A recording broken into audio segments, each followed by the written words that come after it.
Hello chess friend. Now it is time to see game Aaron Nimzowitsch played with white pieces against Alan Nilsson. That game would be very instructive and you will have great possibility to learn how to occupy semi-open file and how to occupy and maintain control over open file and how to make penetration possible. Everything will be clear after showing that game, so let's analyze that now. Aaron Nimzowitsch started with knight f3, black answered with knight f6, and after c4, c6, Aaron Nimzowitsch decided to play patiently in some Tarrasch manner as white, d5, bishop e2 and bishop f5. Knight c3, Aaron Nimzowitsch was very well known as a great chess inventor and he knows reasons he chose exactly that move order, but as you can see that transposed to some normal lines, bishop d6, queen b3, and now first not precise black move queen b6. The point is white has possibility to get very important tempo with c5, and after queen b3 ab, black bishop moves, white continues with b4. Usually black will be good if he can stop white move b5 with his a6, but now that's illusion. If black plays a6, white just continues with b5, and if black takes, there is pin, and as you can see, white has more compact pawn structure and better position. Well, after b4, black continue with knight bd7 and b5. Now black has unpleasant choice. He decided to wait instead of taking, and king e7. If he decided already to wait, that is good move, because black king is centralized now. How should white continue? B takes c is obviously normal move, but it is better of course to wait. Maybe black will capture on b5 and then white will get tempo with knight takes b5. So that is the reason white played b4. White played b4, giving chance to black to make mistake. As I already said, c takes b, knight b5 will give tempo to white. a5, very interesting possibility. Now black rook a8 is protected. For instance, such moves like b6 are not working because simply of that, and black gets counterplay. So after a5, white decided to capture b takes a en passant. B takes a, and it's time for white to get a decision how to continue developing his initiative. Capturing on a6 is bad. Capturing with bishop lose immediately to knight b8 and white loses material due to that pin on a file. Rook a6 gives also nothing because black has dangerous counterplay after exchanging rooks and activating his another rooks to a file. So white decided to forget about capturing pawn a6 and he played knight h4. Currently that knight on f3 worked nothing, and bishop on f5 controls very important diagonal, and white decided to immediately exchange it. Black continues with rook hb8. Of course bishop g6 was possible, but that's matter of style. Some players will rather capture e takes f, some player will rather take h takes g, but black decided not to waste time, and after that white had two very good options to protect a4 pawn. Aaron Nimzowitsch chose rook b1, but probably even better move was rook a4. Of course any moment a5 would be met by b5 and white gets very dangerous passed pawn on c file. After rook b1, knight e4 happened, white must capture, and now bishop d2. Automatically probably played move would be bad, because after a5 and natural b5, black has very dangerous counterplay on b file. So there will be problems for white King d2 was chosen by Nimzovic. a5 would be met by b5. Black decided to double, but now king c2 protected rook and bishop d2. Now after rook b8, of course, in that moment, after rook b8, white would play bishop d2, and a5 isn't working because white simply captures b take a. Pawn b2 is protected enough, as you can see. After knight f6, bishop d2. Black transfers somehow knight to e8, and his idea is to go to c7 and b5, as you can see. Rook a1, putting pressure on a6, and black played rook b a7. How should white continue? If white continues doubling on a file, black will just go for bishop somewhere, and if this, knight c7, and everything is okay. Black intends to play knight b5 with strong blockade, and he will have very solid position. So after rook b a7, white must get a decision, and of course, if you suggested that position should be opened, you're right. What should white do? Well, having bishop pair against bishop and knight, it is natural to go for opening position. How should white open position? Well, the most natural move is f3. Must admit that black can never go for a5. It will be always bad because with b5 white gets strong passed pawn on c file. So white should not take care about advance a5. That pawn on a6 is permanently weak, and white can switch playing on opposite side with f3. Capturing e takes f would lead to bad position for black because white can go for g takes f, and step by step position will get more open and open. I will just show you briefly. So if e takes f, gf, white threats f, e4. If black plays this, after some preparation, white will finally go for e4, and two bishops will start dominating board. Position gets open, and even black king can be under fire of white rooks and bishops. So after f3, black must go for keeping strong blockade with f5.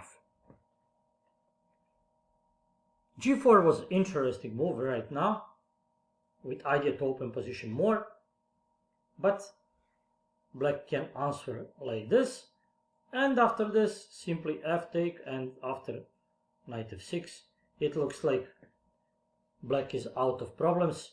He strongly keep blockade on square e4, and white cannot open position anymore some promising way. So after f3 and black move f5, white should go for opening position. There is nothing better than f takes c. If white goes for waiting, nothing special happens. In some moment white will be forced to take. Sooner or later f takes c4 would take place. So if that's fact, white decided to capture immediately, and after f takes c he decided to double. Not rook a4, because rook from a2 can be maybe transferred to f2 later on, you'll see. Bishop d8, as we already saw, black prepares knight c7, and after in that position bishop d8 was played, rook he1, knight c7. Pawn a6 is 3 times attacked and 3 times protected. Everything is stable, but white must get decision. It's time to improve his pieces. Bishop e2 is very active, but bishop d2 works nothing, and probably that was idea even when Nimzovic played f3 in move 22. So bishop e1, of course, that's excellent move. Idea number 1 is check, and maybe in some moment capturing on d8, transferring pressure on f file with his rooks. And then the idea number 2, of course, can be bishop g3 and eliminating knight, protecting a6. Black is practically forced to go for this. And now black is unable to capture a takes b. So in that moment, white captures first bishop on d8 after check, eliminating bad bishop for good bishop. And of course, white captures on b5. And now let's discuss the position. Everything is symmetrical, but there is big difference, only one difference, but big difference. White has passed pawn on c5, while same time black has backward pawn on a6. Thanks to that, white has 2 active rooks, black has 2 passive rooks. So as you can see, black must protect pawn a6 twice, and white has freedom to organize some active play. So in that position, white can go for rook f1 immediately, but as you can see, after king e7 there is no progress, and the white would be forced to take care about black move a5. So in that position, white decided to keep pressure. Black will do some waiting move with his king, but white must go for some active play also with his king. White rooks are active, so it is time to activate king. So king cannot be activated on queen side, so it is time to transfer king to king side, where it can be so active. King e7, black himself activate king, but white king can go for some active ideas. Black king must go for waiting moves. And of course, white king continues his journey. King d7, rook a5. For some reason, white decided to eliminate that possibility of a5, although king g3 also was, of course, possible. But let's follow Aaron Nimzowitsch. King c6, now king g3, and black cannot do rook move, must play king b7 practically. Now black threats to free his play by playing rook f8. Pawn a6 can be protected by rook and king, and black threatens to play rook f8. So now it is time for white to play rook f1. White must get first control over file f, and black plays king c6. As you can see, white dominates on both files, on semi-open file A and on open file F, but nothing concrete is on horizon. All squares f6, f7 and f8 are controlled by black rooks and by black pawn g7, so white cannot infiltrate easily. If white play rook f5, as happened in game with idea rook e5 and rook e6 check, black answers with the rook e7, excellent move, and now still there is no progress for white. That position deserves serious attention. I will ask you to find excellent plan for white, so you can pause video in that moment and try to find plan for white. I will give you once again some hints. So white must infiltrate on file F in order to win the game. No infiltration, no realization. So how to infiltrate on file F? White found excellent move, h4. As you can see, there is some kind of zugzwang. If black moves king, pawn d5 is lost. If black moves rook e7, white rook goes either to e5 or to f7. If black moves his rook a8, either rook f8 is available or rook a6, capturing pawn. If black moves G pawn, immediately rook h6, rook f6, sorry, wins the game.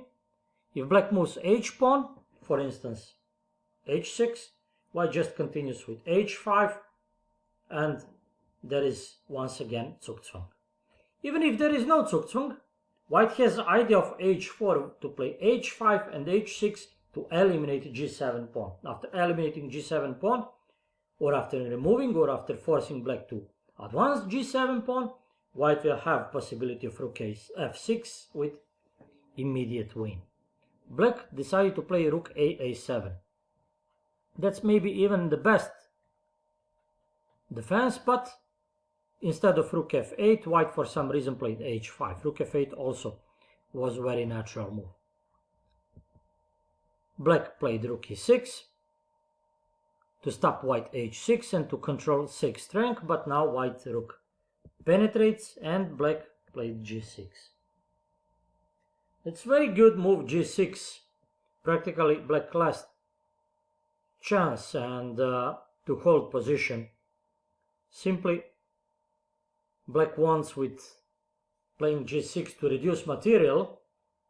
Every reducing of material make black closer to draw, but of course that position is so passive and I think even in that moment desperately lost for black. White decided to play h6. That's natural, white wants to keep material on the board. Black desperately try with g5 to eliminate pawn h6. Of course that pawn would fall, but not so easily. After rook b8, black cannot capture on h6 because rook b6 and that rook is lost. After that, pawn h6 will fall, but pawn b5 is lost now. And of course, white just played rook a4. Inevitable, pawn a6 will fall. White will play rook a5 and b5 using pin. So after rook f6, rook ba5, king c8, king g4, very fine move, even king takes part in attack. h6. What to play as white? It looks like everything wins. Actually, that is true. b5 would lead to win. Now, of course, there is nothing wrong with that move, but as you can see, oh no, after a takes b, it's premature. Yes, that gives some small chances to black to survive. So there is no reason to go for this. Even that should be winning. Yes, of course, white has much better king, much better rook, and much better pawn structure, but actually, why to go for b5? Why to go for b5? That will lead to exchanging active rook for passive rook. Yeah, of course. First rook a2. Renewing threat b5 and preventing rook f2. Yeah, very precise play from Aaron Insuch. Black is unable to stop b5 and he decided to move rook from a7 in advance. Pawn a6 is left, white captures, and rook f2, black's last chance to get some counterplay. g3 would lead to a win that was played by Nimzovich. King g3 was also good, even protecting pawn with rook a3 if needed. Rook h6 simply would lead to win. After rook g2, king f5 with king d5, but Aaron Insuch decided to keep that pawn. That's actually a matter of style. Rook b2, and now white captured black pawns. Rook d6, that was chosen by Nimzovich. Rook d3, b5, and after e3 he decided to stop that pawn with king, not with rook from behind, but with king, and black resigned. 3 connected pawns will decide the game. So you could see how it is very important to have, for instance, protected passed pawn against backward and weak opponent's pawn, and how you should in proper time organize occupation of open file. Not only occupation, with h4 and h5. Dangerous maneuver, white put opponent into Zugzwang. But of course, even if there is no Zugzwang, with h4 and h5, and furthermore, of course, h6, white will eliminate pawn g7, which protects square f6, sorry, and white will finally penetrate with white rook. I'm talking about that position. Let's go a bit back. Well, white played h4. That pawn prevents rook f6, and by playing this, white has idea to eliminate that pawn. Hope you enjoyed that game. Hope you enjoy and understood that endgame, and hope you can find many similar ideas, and you will realize easily similar advantages in your games. See you soon with new games. Bye.